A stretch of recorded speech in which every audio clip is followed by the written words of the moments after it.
Hello বন্ধুরা, আজ আমি আপনাদের জন্য আবার একটি নতুন গল্প নিয়ে চলে এসেছি। গল্পটা যদি ভালো লাগে ভিডিওতে একটি লাইক, চ্যানেলটাকে একটি সাবস্ক্রাইব করে যাবেন। বন্ধুরা, সাবস্ক্রাইব করতে তো পয়সা লাগে না, আপনাদের একটি সাবস্ক্রাইব আমার কাছে অনেক দামি। দয়া করে চ্যানেলটিকে সাবস্ক্রাইব করুন আর একটি নতুন ফ্যামিলি বড় গড়ে তুলুন। আচ্ছা বন্ধুরা, অনেক কথা হয়ে গেল, এবার গল্পে আসা যাক। গল্পের নাম নিঝুম ভয়ের এক রাত। গল্প। নিঝুম গ্রামে সন্ধ্যা নেমে এলে সবকিছু যেন চুপচাপ হয়ে যায়। শহরের কোলাহল থেকে দূরে এই ছোট্ট গ্রামটি গাছপালা আর নদীর ধারে অবস্থিত। গ্রামের লোকজন সন্ধ্যার পরেই তাদের ঘরে ঢুকে যায়, যেন রাতে কোনো অদ্ভুত শক্তি ঘুরে বেড়ায় এই গ্রামে। এমনই এক রাত, পূর্ণিমার আলোয় গোটা গ্রামটি ভেসে যাচ্ছে, কিন্তু সেই আলোর মধ্যেও এক ধরনের অদ্ভুত অন্ধকার যেন লুকিয়ে আছে।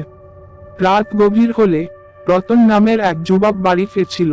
তার মায়ের হঠাৎ করে শরীর খারাপ হওয়ায় সে শহরের ওষুধের দোকান থেকে ওষুধ আনতে গিয়েছিল। গ্রামে ফেরার পথটি ছিল ঘন বাঁশবনের ভেতর দিয়ে।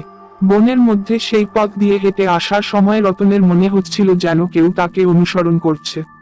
পায়ের আওয়াজ তার কানে আসছিল, কিন্তু পিছনে ফিরে তাকালে কিছুই দেখতে পেত না। রতন মনে মনে ভাবল, এটা নিশ্চয়ই আমার মনের ভুল। এমন তো কতবার হয়েছে, কেউ ছিল না। কিন্তু মনকে শান্ত করতে পারছিল না সে। রতনের বুকের ধুকপুকানি বাড়ছিল, গতি বাড়ালো সে। তখনই এক অদ্ভুত গন্ধ তার নাকে এলো।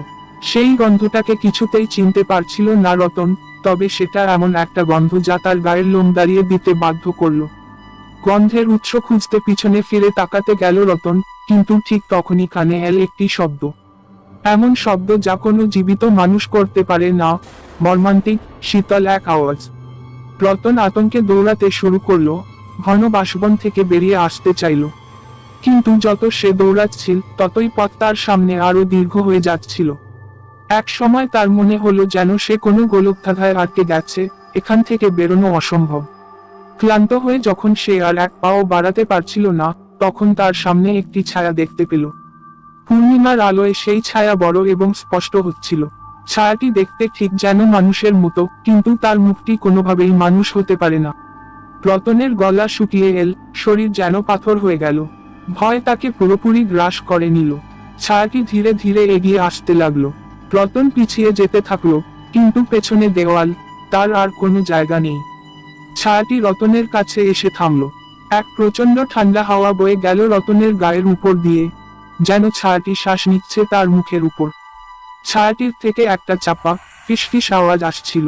তুই আমার জায়গা দখল করেছিস। শব্দগুলো যেন বাতাসে ভেসে এলো।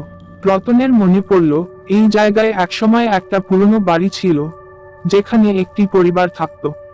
কিন্তু এক অদ্ভুত আগুনে সেই পরিবারটি পুরোপুরি ভস্মীভূত হয়ে যায়। কেউই জানতো না সেই আগুন কিভাবে লেগেছিল। রতনের পিতামহরা বলতেন, সেই আগুনের পর থেকে এখানে কিছু অশুভ শক্তি বাস করতে শুরু করে।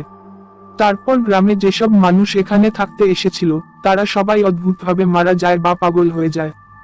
সেই ঘটনার পর থেকে গ্রামের মানুষ এই জায়গাটি এড়িয়ে চলত, এবং শোনা যায় যে সেই ছায়াটি সেই পরিবারের কোনো এক সদস্যের আত্মা, যে এখনো এই জায়গায় বসবাস করে। রতন আতঙ্কে কাঁপতে কাঁপতে চোখ বন্ধ করে ফেলল, চিৎকার করতে চাইল, কিন্তু তার গলা থেকে কোনো শব্দ বের হলো না। ছায়াটি যেন তার শরীরের মধ্য দিয়ে প্রবাহিত হলো, আর সে মনে করল যেন সে এক ধরনের কুয়াশায় ঢেকে গেছে। সেই কুয়াশার মধ্যে রতন দেখল এক ভয়াবহ দৃশ্য। আগুনের মধ্যে এক মহিলার চিৎকার, তার চুলগুলো আগুনের শিখায় জ্বলছে, আর সে তার সন্তানকে বাঁচানোর চেষ্টা করছে। রতনের চোখ খোলার সঙ্গে সঙ্গে সবকিছু নিঃশব্দ হয়ে গেল। সেই ছায়া, সেই ভীতিকর দৃশ্য, সবকিছু যেন এক মুহূর্তে অদৃশ্য হয়ে গেল। রতন বুঝতে পারল সে তখনও বাঁশবনের মধ্যে দাঁড়িয়ে আছে, কিন্তু এবার চারিদিকটা আগের চেয়ে অনেক বেশি নিস্তব্ধ। কিভাবে যেন রতন নিজের ঘরে ফিরে এল। পরের দিন সকালে গ্রামের লোকজন রতনকে তার বাড়ির বাইরে অচেতন অবস্থায় পড়ে থাকতে দেখল। কেউ বুঝতেই পারল না কিভাবে এমনটা হলো। রতন কিছুই মনে করতে পারছিল না।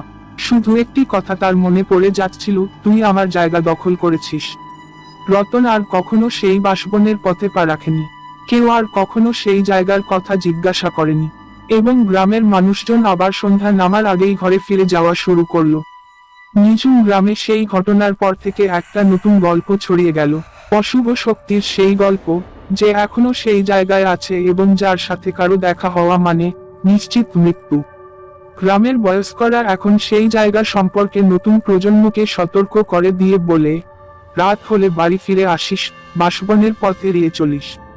বন্ধুরা, এখানেই গল্প শেষ। আবারও বলছি, গল্পটা যদি ভালো লাগে তাহলে দয়া করে ভিডিওতে একটি লাইক, চ্যানেলটিকে একটি সাবস্ক্রাইব করে যাবেন। আমি আপনাদের জন্য নতুন নতুন এরকম ভিডিও আরো নিয়ে আসব। বাই বন্ধুরা।